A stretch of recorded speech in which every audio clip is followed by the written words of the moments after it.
nakatira sa may lansangan na wala na mauwian at wala na rin tahanan. Kaya ang buhay ng pamilya ay isa-isang nawasak. Mga pinagsamahan nun nagkaroon na din na lamang. Simple lang naman ang pangarap ko noon na makasama ang pamilya. Masaya kami ngayon at ang buhay ko ngayon ay laging malungkot.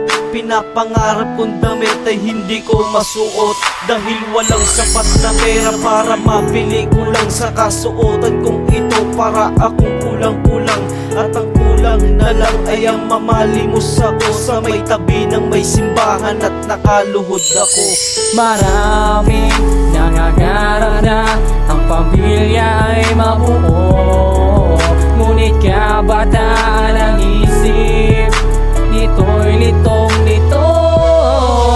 Maraming nangangarap na ang pamilya ay mabuo, sa pagsapit ng Paskong ito sana ay mabuo. Nasisilayan ko sa aking kapwa mga tao may magagarang suot at ang pamilya ay buo. Habang sila'y naglalakad, masayang nagtatawanan, hindi katulad ko, uliran at luhaan. Puro pasakit at hirap ang laging natatanggap at iba-ibang usok ang laging nalalanghap. At isang beses kumain ng galing pa sa basura at isusubo na lang iyahati pa sa iba.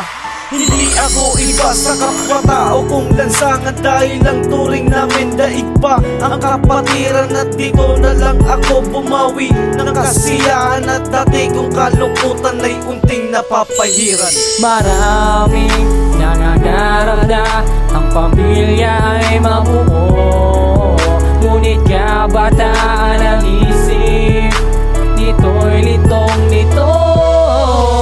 Maraming nangangarap na ang pamilya ay mabuo, sa pagsapit ng Paskong ito sana ay mabuo.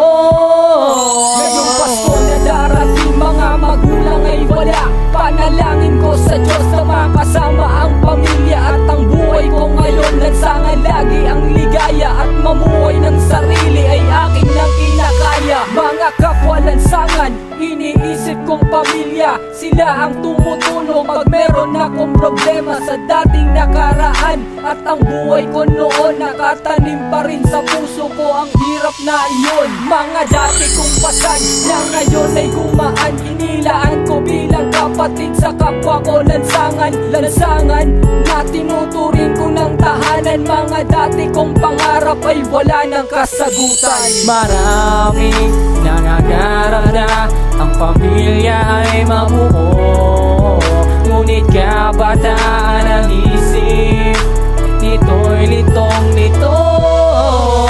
Maraming nangangarap na ang pamilya ay mabuo, sa pagsapit ng Paskong ito sana ay mabuo.